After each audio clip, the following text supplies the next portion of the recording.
Our spin studio is truly one of a kind in this area, complete with 20 state-of-the-art live fitness bikes and an incredible sound system. Our strength training is done in small groups of 6 or fewer, and all of our strength and spin classes are scalable for every level of experience. Come see us in the heart of Clarksville, just behind MAPCO at the corner of Old Trenton Road and Wilma Rudolph Boulevard. Call us for more info at 931-542-6265 or download our Trifecta Fitness app for a full list of upcoming classes.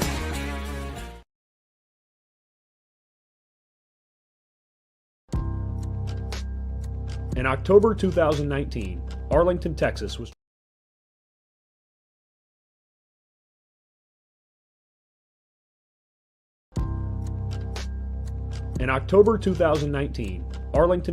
chosen to be the home of a new national museum, unlike any other. The National Medal of Honor Museum will be a unique home of military history. The 100,000 square foot museum will house exhibits, archives, and artifacts relating to the 3,500 U.S. troops who have been awarded the medal, the nation's highest honor for valor in combat. The museum will have 31,000 square feet of galleries dedicated to U.S. troops who have received the award.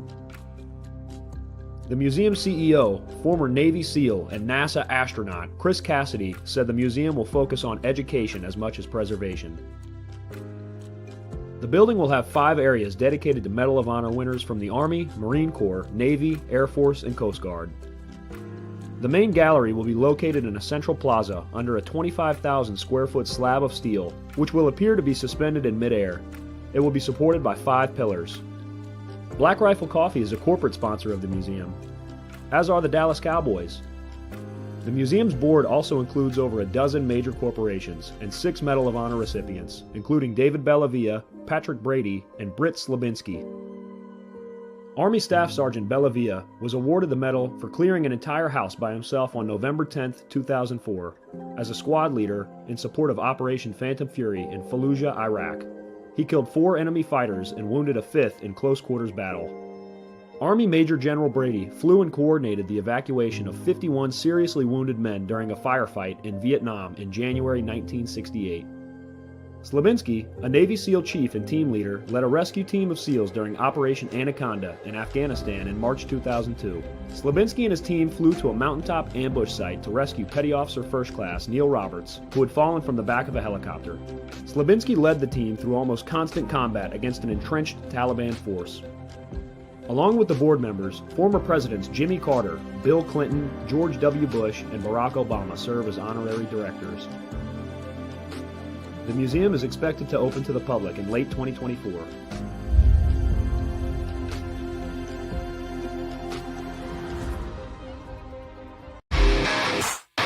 All right. Welcome back. MisFitNation, the MisFitNation show. We are a show founded by a veteran and hosted by 2 veterans and a military spouse. Our mission is to get people to tell their stories to the world. If you're an author, share your tips with the MisFitNation. If you're a musician or an actor, our audience needs to know how they too can get into the business. Coaches, we love our coaches.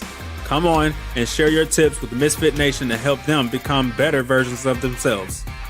If you are a corporate leader or an entrepreneur, come on and show how you did it and how hard you have fought for success.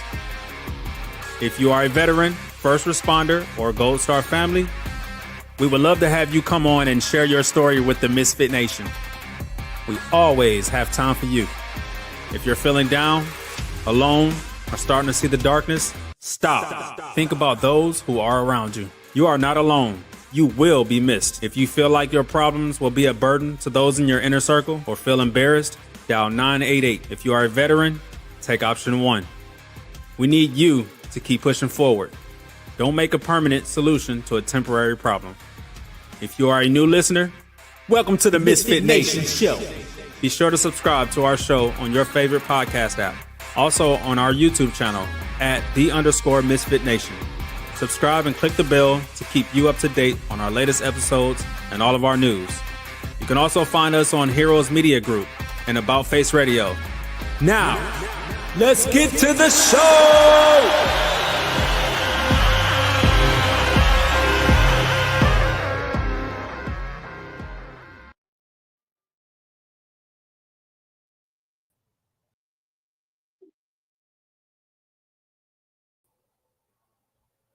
Good evening, MisFitNation. Good evening, Stephen. Good evening. I was playing with buttons. I was like losing us for a second there. Welcome to the Thursday show, everybody. Welcome As to you the can Thursday. see, it's the ToosDay Crue, but it's the Thursday show. Hey, and welcome. Howdy, Tyler. Glad to see you checked in this evening. Hey, Stephen, how's your week Yes, been, sir. man? Since I saw you on Tuesday. And it's been good. An extra cut on my arm from working, but it's all good. It's what you do when you play with cars. You get cut. Otherwise, life is life. How was Mr. LaMonica when you hung out with him today? Well, he was good. Richard had to talk to his siblings into actually fixing his driveway. So the guys are there building a wall on the side so it stopped collapsing and getting work done. So and little by little, we're straightening out the house and making sure everything's good. All right. 84, he can't do it himself. Hey, I completely understand. My week's been pretty good. Going to wind it down tomorrow. Got one more day. I got to go into the office, and then it's got more chickens to kill this weekend. Hey, let's talk a little bit about Adam Peters. He's a U.S. Army veteran, and his story is a story of transformation.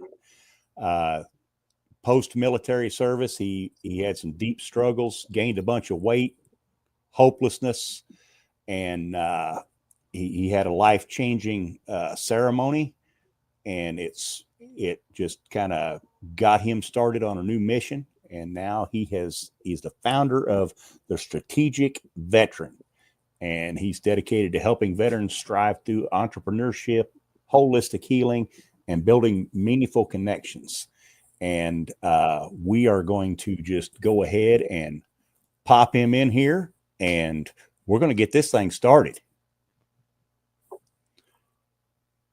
Hello, Adam. Hello, Adam. How you boys doing? We're doing great. We're doing great. I gave a little bit of your bio about kind of what you're doing now. Why don't you just kind of start off and start wherever you want to and bring us to how we got here today? Well, yeah, man. So born and raised in Southern Indiana. We talked about that offline. Posey County. Graduated from North Posey Senior High School. Knew college wasn't the way for me. Knew there was something more to the world than Indiana and wanted to see it. So the Army it was, man. A month to the day after I graduated, there I was, Fort Benning, 30th AG, ready to go, be an infantryman. Yay. Would spend the next roughly 12 and a half, almost 13 years, pretty much every other year deployed. So I did 3 to Iraq, 1 to Afghanistan. After the Afghanistan deployment, had a couple of shoulder surgeries, told me I couldn't be an infantryman anymore, and med boarded me out. So I was medically retired in November of 2015. The first 4 years were pretty easy because I did kind of what the ACAP program at the time told you to do. Learn how to write a resume, take advantage of your GI Bill, find a corporate job, and good luck. And after I ran out of GI Bill and voc rehab money, that's when things really started to get rough because I don't like working for other people, man. I just really, not only that, but I went to flight school, so I'm a licensed commercial pilot. That was the first half of my degree. So I got an AST in literally professional pilot, but flying I thought was my dream. It turns out it's not just fly point A to point B. It's spent about 2 years after flight school of instructing or trying to get a competitive low time job. If you're going to go the instructor route, that means you're going to just go fly circles in a box in the sky, do the same thing day in and day out for 18 months to 2 years to pay your dues, to get the hours that Congress says you need to be able to fly for the airlines. And I wasn't interested in that, man. It's no fun being in a tiny little airplane shoulder to shoulder with somebody else because I'm a giant, essentially. So I decided to kind of walk away from that to pursue the bachelor's degree because I kind of wanted a career in aviation. I thought that would be a welcome break after, flying through flight school pretty quick. And I did. I went and got a bachelor's degree from the Evergreen State College in business and psychology. It's kind of a choose your own adventure college. And then it was time to find work, man. And so through the bachelor's degree, I had managed a gun store. I'd worked in a vape shop, retail sales, that kind of stuff. When I took over management of the gun store, I quickly had a knack for, all of it. The business side of it also was there during COVID, so made him a lot of money. But really what made me jaded was doing such a good job that he stopped showing up. So I was there 7 days a week running somebody else's business, making somebody else money.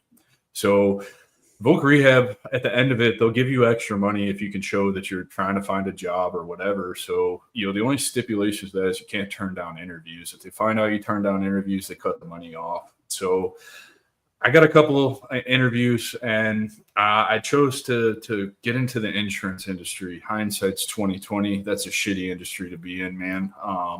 Particularly the way I started knocking doors, selling final expense to seniors, and they didn't tell me anything about what I needed to know. They just sold it to me as it's a really lucrative profession. And I can't argue that it is really lucrative, but there's some caveats to that. And, the way they pay commissions, what chargebacks are, how to follow up with a book of business, save people from, coming off your book, and basically went broke doing that because of chargebacks.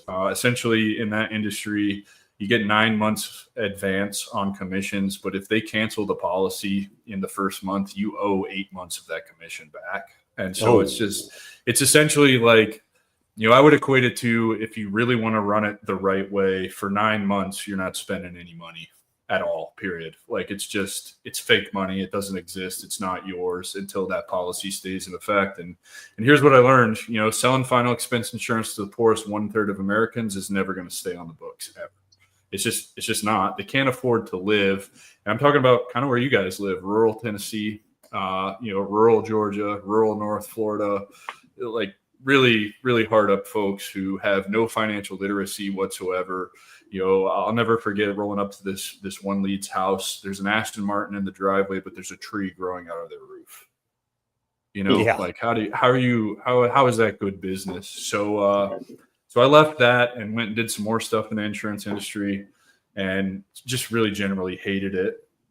After that, I told my wife, look, you gave me the time I asked you for after we moved across the country to do this. I clearly failed and gone broke. We can move to wherever you want.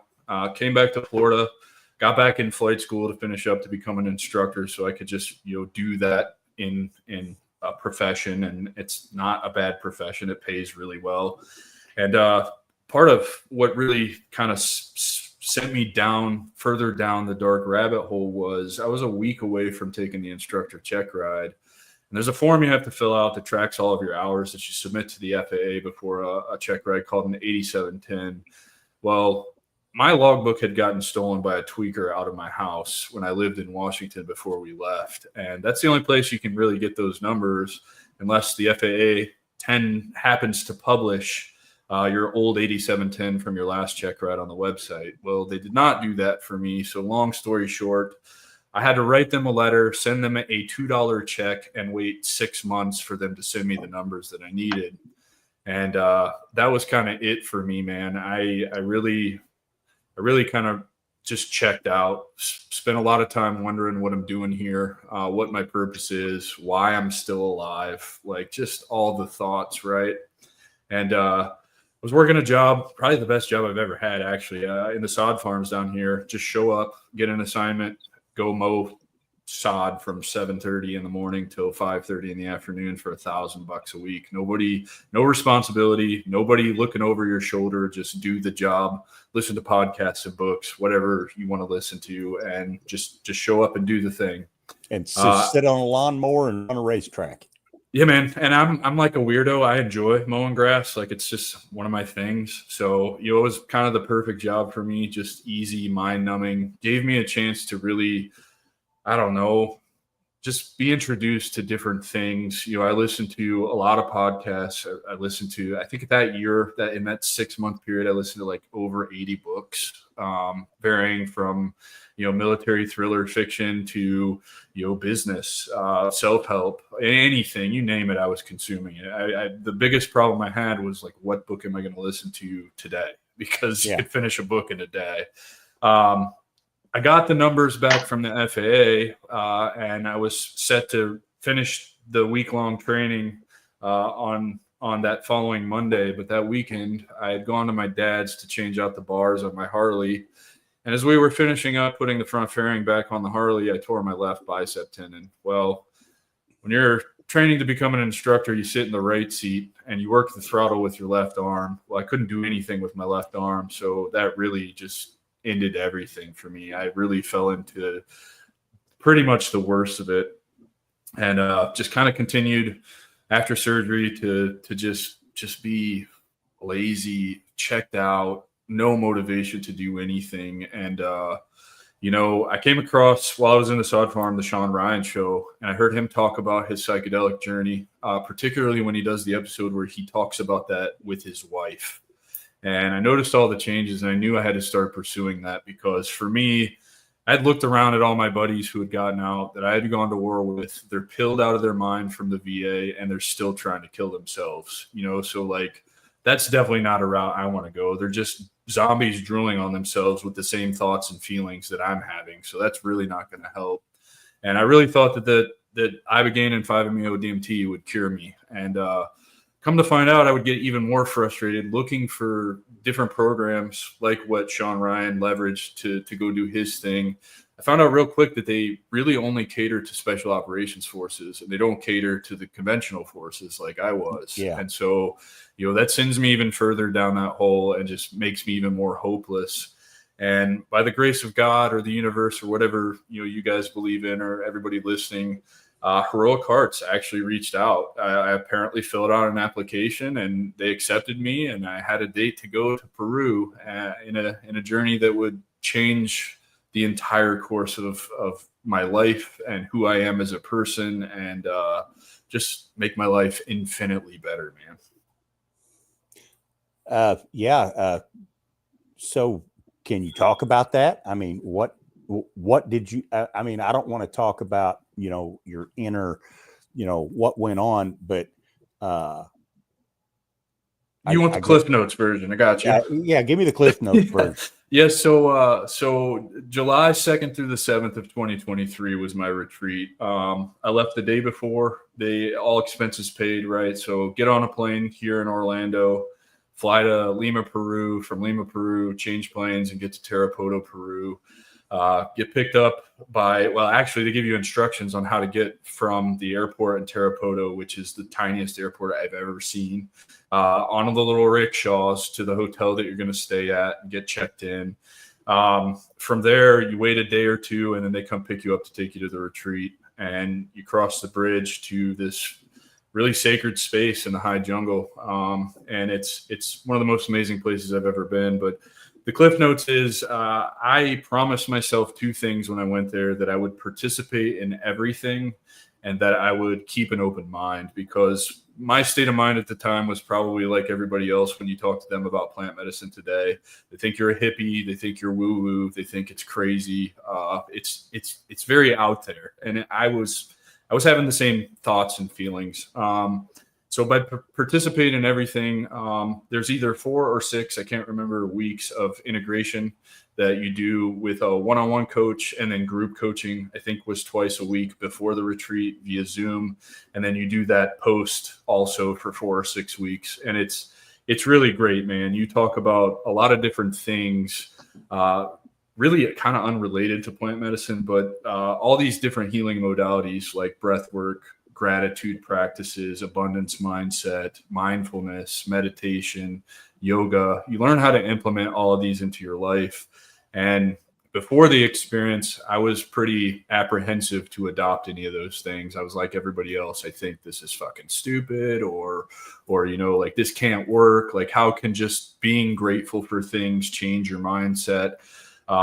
then you go to the retreat and they reinforce that stuff, and then you take the medicine. And I'll just say the medicine did a few things for me. It taught me that there is a higher power without question. It taught me that everything is connected. It taught me about balance between light and dark, and I was consumed by darkness. And it taught me how to love and respect myself. And that was key. It taught me in loving and respecting myself that I'm way more capable than anybody in my life or society has ever given me credit for or led me to believe. So that's kind of it in a nutshell, man. I mean, there's a lot of other stuff we could go into. Like, I thought I was going to have to deal with traumas of war. And what I really had to deal with was kind of some childhood trauma and some stuff from my upbringing that obviously affected me, but I didn't know that it affected me or was causing the behaviors and the anger issues and all of that. And there's so many other things, man. I have an entire journal from that week that I revisit pretty frequently as I learn some new lessons and unpack some new stuff from that experience.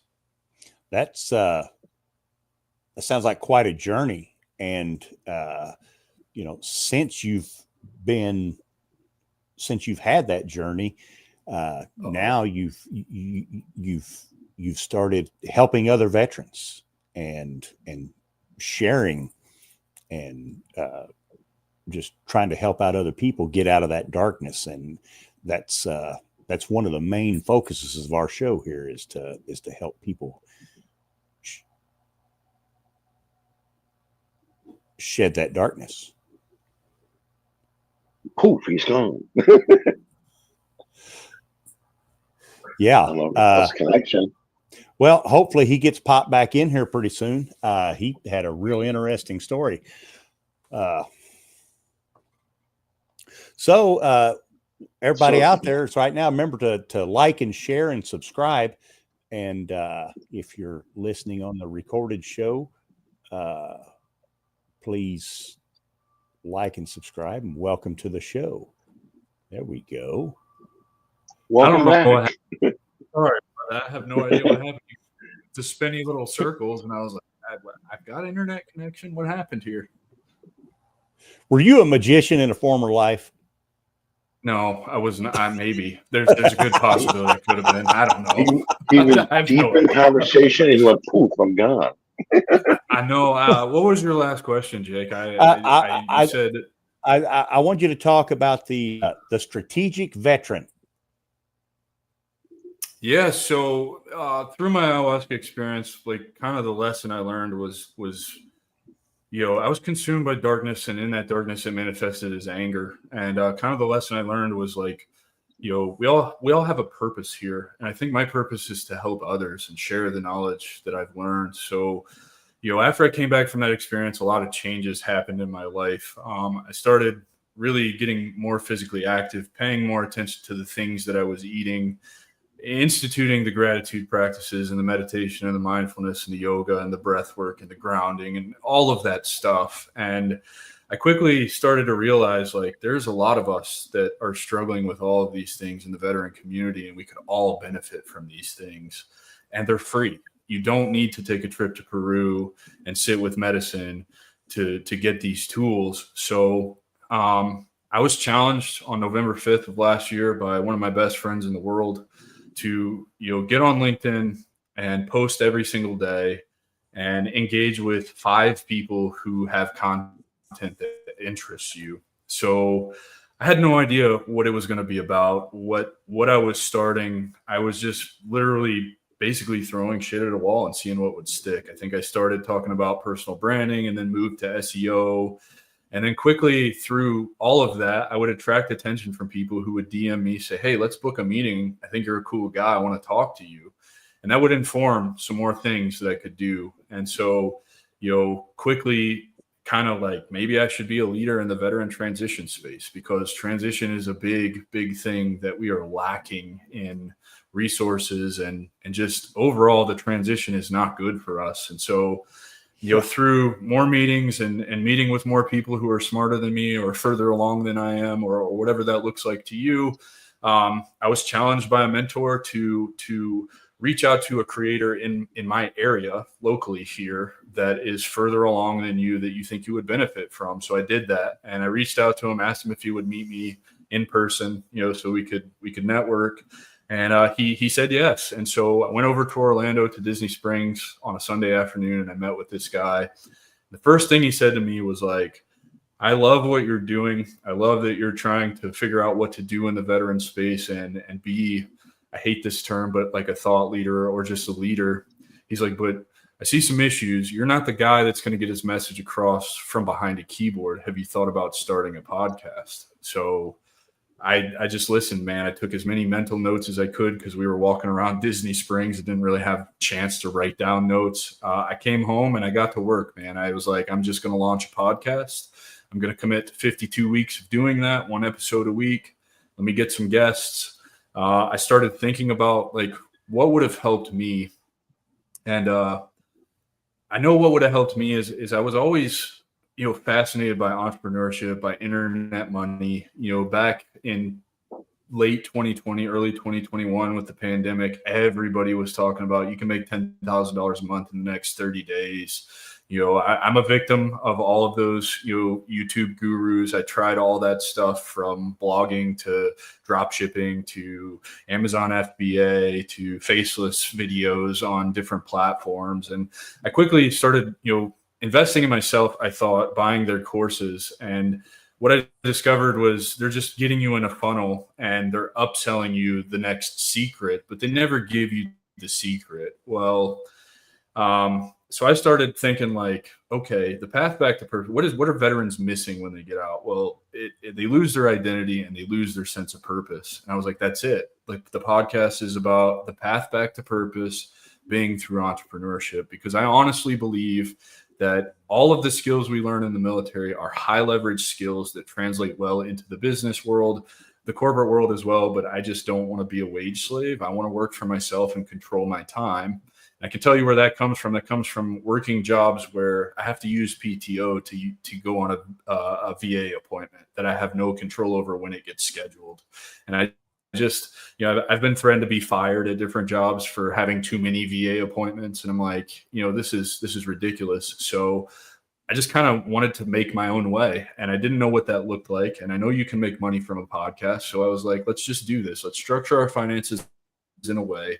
Let's create valuable content and figure out a way to be the guy that I didn't have when I was transitioning out. So I started the podcast and, got on Facebook, looked for veteran entrepreneurs to come tell their story. And that was about 90 episodes ago. And I've only released 30, but I've got that many in the bank. And that has opened so many doors for me, because if you think of a podcast, it's a mini networking opportunity. It's a masterclass in whatever sector or vertical of entrepreneurship that the guest is in. I would quickly, pick up tips and tricks through the conversations that would help me move the business along. It's how I decided to start the Stronghold, which is my community for veterans. It's a member-driven community. It's the antithesis of Facebook groups, which I think are toxic cesspools on the internet that perpetuate the suicide epidemic. And generally, I just wanted to help our brothers and sisters find a way to live a better life through all of those healing modalities that I learned from my trip to Peru, and just stop killing themselves. So that's really, it's just a personal brand. I don't claim to be a strategic veteran. In fact, one of my audience members, my followers, was the one that came up with the name, said it was really cool, and I just kind of ran with it. So, Ryan, the name of the podcast is the Strategic Veteran Podcast. That's it. And we're part of Heroes Media Group too, so you can find us over there with Adam Bird, and I know you guys are part of that. And yeah, man, I think long-term plans for the strategic veteran is I would really like to figure out how to make a transition program that is an option for veterans getting out. Maybe even a year before they get out, they can come through a program that will, teach them all of the different tips and tricks for, really taking so what I really believe is that as veterans, to heal when we get out, we have to shed the fixed mindset that the military keeps us in and adopt a growth mindset. And we have to do that by figuring out who we are as individuals without the military. The way you do that is you sit down and you examine what are your core beliefs, your core values, and your passions. And I genuinely believe anybody can build a business around those things, whether that's a product-based business, a service-based business, an education business, a podcast, a community. I mean, the opportunities are endless. You know, I just had a guy that reached out to me last week. We're working together now. He just wants to ride mountain bikes and create content. And I was like, dude, that's extremely possible. I see 1,000,001 ways you could make money off of that, you know? And so he's in a place where he's going to go all in on it. And I just want to be that for others. Like, you don't have to pigeonhole yourself into a corporate career and be miserable because it doesn't align with who you are as a person, because you don't know who you are as a person because you've never taken the time to figure that out for yourself. Well, see, I find it funny. We're doing this, Jake and I, since maybe March, and I'm getting more comfortable doing these podcasts because my brother did it for years, and we were in the chat room. He's like, "Hey, why don't you do Tuesdays?" And we started doing it. I find it harder to do this. I work retail. I've been working retail for over 35 years. I talk to people all day. This is harder than being face to face with somebody. I'm in front of a computer. I can blank you out. I can mute you. I can do whatever the hell I want. I work face to face, and this is harder than working face to face with people. You know. And as for content creators, on TikTok and all that, I don't know how they do that every day, all day long. Walk around with a camera and the phone and just talk and walk and do things. And like, it is so hard getting used to doing this.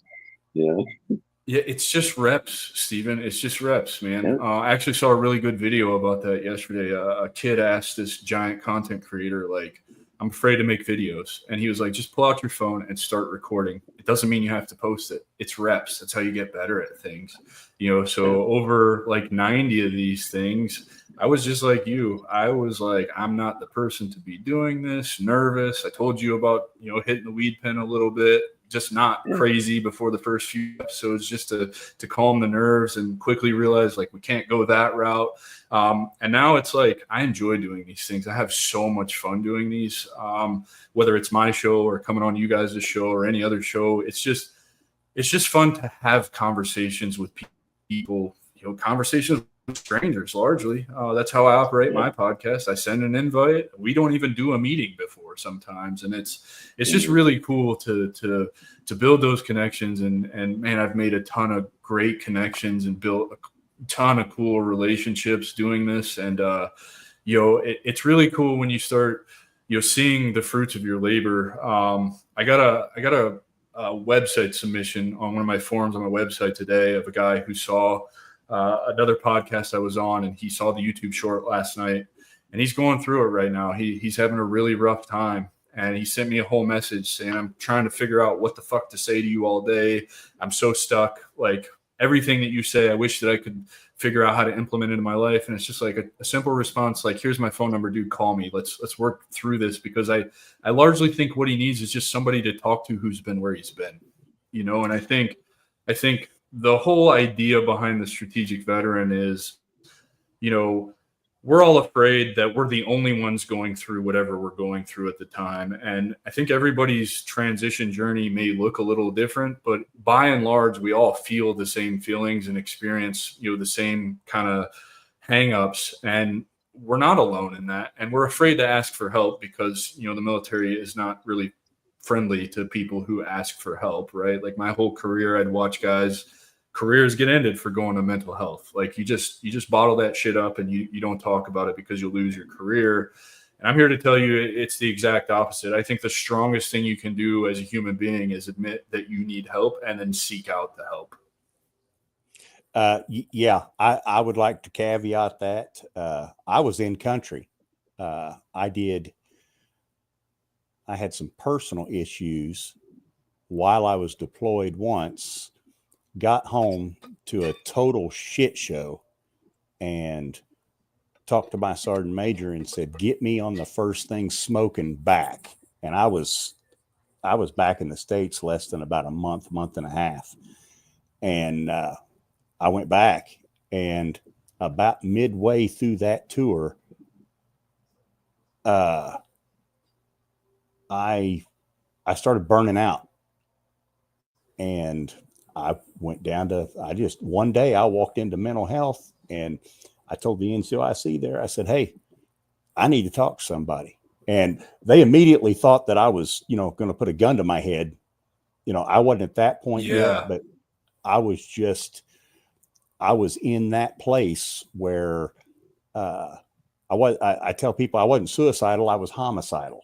And, and I went back to the unit in our morning meeting the next morning. I said, look, people, if you're having trouble, I said, go down and just talking to somebody who is not connected with this unit, connected with the job, whatever, go talk to them, vent, yell, scream, do whatever.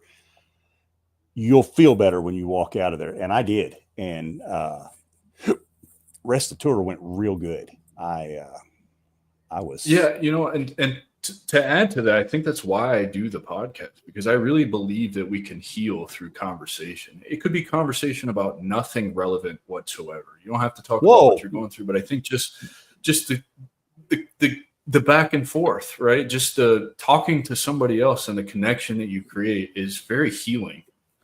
Yeah. Don't be pushing those radical views, man. Is that radical? We're supposed to be talking on a keyboard to one another.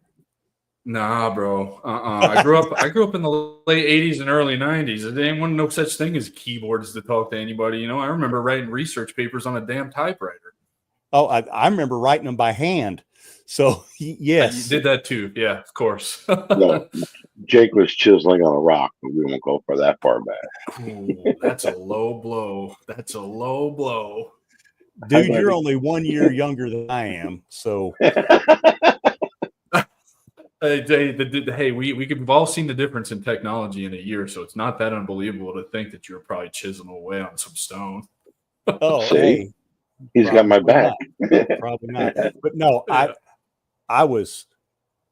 I'm very sarcastic. So yeah, I think this here, if we had 100 people in this chat room, if we had the bandwidth right now to do that and brought 100 people in here and just people raise their hand, get to talk, hey, and we reach one or two of them, jerk them out of that darkness, we've done our purpose for tonight. Yes, sir. And the second hardest part about doing this is my brother's ex-military, Jake's retired. I was never military. So we're talking to this person, all military, and you're all telling this story. And I'm like, yeah, I work retail. I live in New Jersey. I don't know what the F you're talking about, but I'm here and I'm listening, Well, and I mean, Stephen, I even think that that's valuable, right? Because sometimes we all just want somebody to listen to us. I can think back to another guy that reached out to me. He got out, had a wonderful career, moved to their dream home in Texas and got the dream job, has no complaints with, how their life is going, but they're struggling to make friends because they're not from Texas. They just really figured out, like, let's go live here. And, I was like, man, I may not be the best person to help you because, like, where I'm at in my life, like, I'm not out looking to make friends. I'm out here trying to build something bigger than myself, to free myself and my time. And what I called him on a Saturday morning and we talked for like an hour and a half. And really what it came to find, he just wanted somebody to listen, to validate that his feelings are there and, solve the problem. Like, hey man, you've only been there for 60 days. It may take a little bit longer for you to make friends, and just the fact that I was somebody who can relate to him, because we as veterans with other veterans, we have that immediate base of power, not to be abused, but to be used for good. And so he just wanted somebody who could relate, who would understand, to listen. And I think being a sounding board is another role that I play, right? Like not only having the podcast, but being willing to listen to your problems, because I've been there. I've done that. I mean, everything that I do, I say it all the time on my posts on LinkedIn every day. My name's Adam Peters, and I'm here to be the guy I didn't have when I was transitioning. That's it. That's all I want to be. Amen. Just to help you out and help you make the mistakes that I made. Mm-hmm. I retired after 25 years and, I figured, well, shoot, I've been doing this for 25 years. I know what I'm going to do. I got out, and it scared the ever living shit out of me. Now I'm going to have to go get a real job. Terrifying, isn't it? It is. Yeah. It is. And, after you're through with your transition leave, you're like, hey, I ain't making no money right now, and I still hadn't found a job. So I go stupidly down to the unemployment office. Well, luckily, there was a retired sergeant first class working in the unemployment office, and she pulled me over to the side and she says, hey, she's like, we don't get this because we get a retirement check. And I'm like, oh yeah, I never thought about that. And I said, I just need something, because I said, I got a job coming in about 2 weeks. And she says, you can get a half a month of unemployment, and then that's it. And so I did that, got my job in that 2 weeks, and it was off to the races. But I want to touch a little bit on the gratitude. Let's do it. What do you want to know? I want to tell you my story with gratitude. I wake up every morning thankful that I woke up, because that is not guaranteed. And, people, they want to concentrate on everything that's going bad in their life. Well, it's like, okay, well, hey, you woke up today. That's a plus. Do you have a roof or some kind of shelter over your head? Yes. Well, that's something to be thankful for. Do you still have both legs and both arms? Yes. And there's so much stuff to be thankful and grateful for in your life that if you concentrate on that, you ain't got nothing to bitch about. Nope.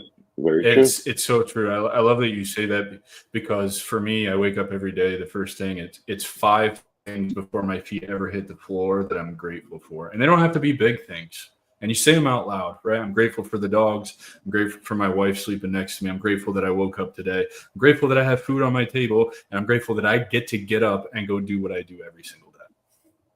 That's it. Oh, see, I know I just cursed that I got to get in the shower and go to work. And God damn it.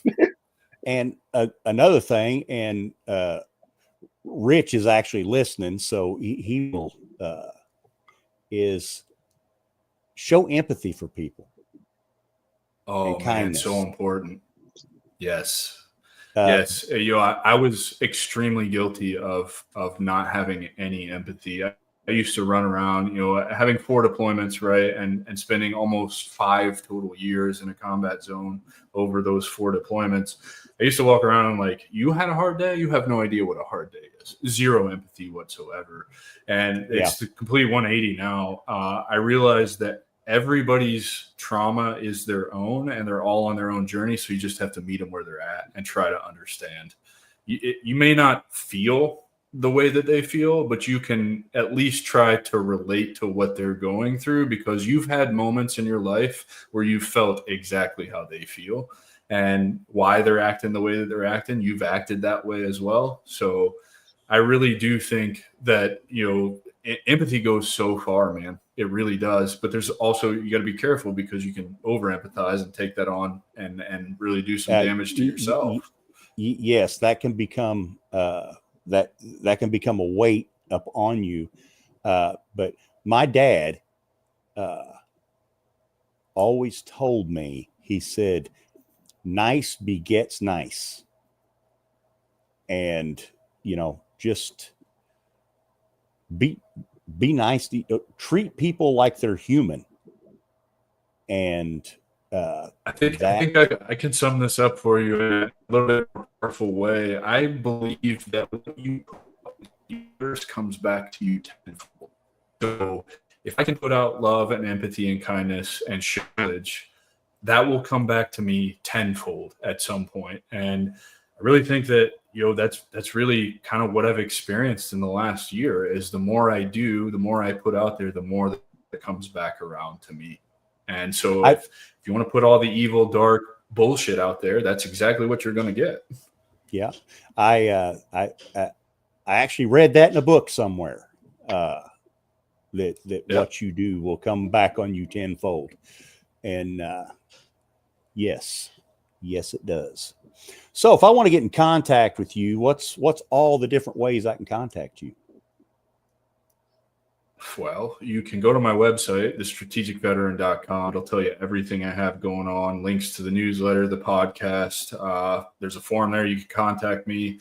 And I do everything pretty much on LinkedIn, so you can DM me on LinkedIn. You can't miss me. I got 2 little salute emojis next to my name, thanks to whoever one of my followers was that suggested I do that. And I still answer all of my comments and DMs, so I don't have a virtual assistant, and AI doesn't control that stuff for me. So you will actually get me. Just be patient as I get more busy. I fall behind a little bit. So, but I promise you I'll answer you. I really do enjoy filling my calendar and just talking to people, networking with people, and building relationships. Are you on Facebook or any other social media like that? I do, yeah. I've got Instagram and I've got Facebook, but I don't do anything over there. I'm not huge. I'm still like kind of trying to get on my own way on the social media thing, right? Like exist in more space out there, but also social media is a big time suck.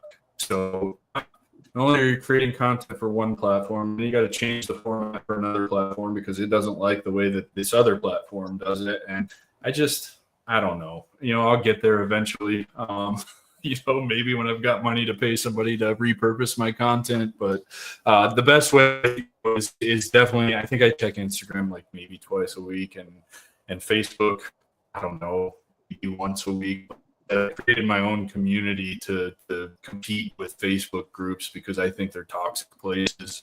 I had a meeting with a woman today. She's really great, but she has like 15K in her Facebook group, but she has to have 15 moderators because of all the crap that goes on in there.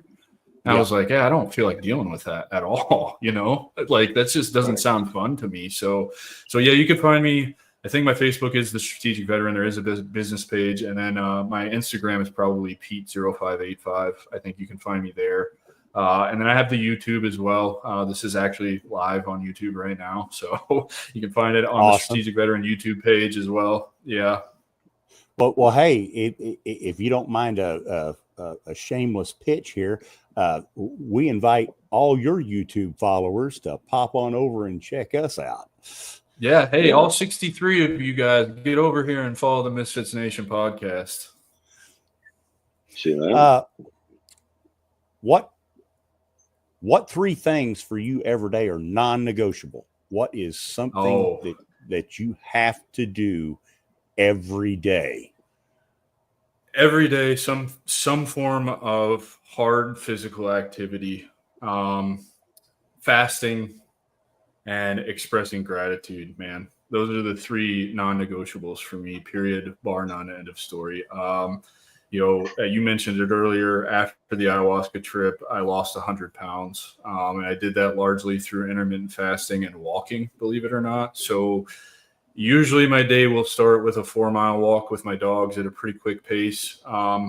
And then I told you how I wake up every morning. I try to express gratitude for 5 things out loud. I'm not perfect. It doesn't happen every single morning, but at some point in the day, I will express gratitude, whether that's for coming on this show. I'm grateful for that. Or if you get an email from me, you'll see my email signature is signed with gratitude. Because I'm truly grateful to be doing what I'm doing and just enjoying my life. And I think everybody that comes into my life, whether it's for a 30-minute meeting or, to build a relationship that we can leverage in the future, I need to be grateful for that because we don't get anywhere alone. And then fasting, man, I don't have a great relationship with food. Part of my childhood trauma is food trauma. So I'm taking steps to redefine my relationship with food, but I I latched onto the fasting thing, man. I really believe in the power of fasting, and so I have to fast. I fast for a minimum of 16 hours every single day. Largely, it's usually closer to 20, and that's 7 days a week. We're well over a year of that now, and it's been amazing, man. And so if I don't walk, I'll also go lift weights.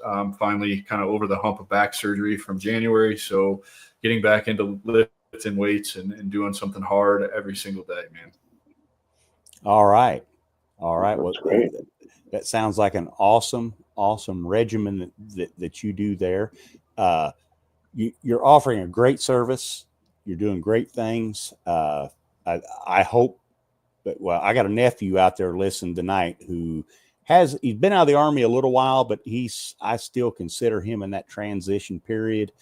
He's got him a good job now. He works for range control at Yakima. So you probably know where that's at, don't you? Yeah, I sure do. Yakistan, man. Ugh. I mean, good for him. He's got a range control job out there, but I just don't want to be cruising around the high desert like that. That's just not for me. I understand. Adam, thank you so much for being on here with us tonight. And MisFit Nation, we thank you for being on here and joining us tonight. And I can't wait to see y'all again. Yeah, man. Thank you guys so much for having me on. I'm super grateful to be here. And I really love what you guys are doing, and just am grateful for the opportunity to give back, man. Hey, and you ever want to do this again, give us a shout, and we can dive deeper into whatever. Let's do it, man. I'm always game. Like I said, this is fun for me. This is a blast. I enjoy doing this. So whenever, let me know. All right, we will. And matter of fact, my nephew just posted up that he'll be following you, and thanks for all the information. Well, I appreciate that, Ryan, man. And if you ever need anything from me, man, seriously, reach out, LinkedIn, or go to the website, fill out the form, whatever, dude, just reach out. Please, anybody that's listening, like, I really am approachable. I really do answer all of my DMs. I really do give away everything that I'm doing for free, largely. I just want to help you guys avoid the same mistakes that I made. Awesome. Good. Well, hey, we're going to cut on out of here. MisFit Nation, thank you. We love you, and we're glad that you joined us tonight. Adam, best of luck to you, and you have a great evening. It should be about 8 o'clock. Thank you, guys. You're very welcome. No, I'm on the East Coast. Yes. Oh, okay. Yep, 8:52. You got that. Have a good night, everybody. See y'all.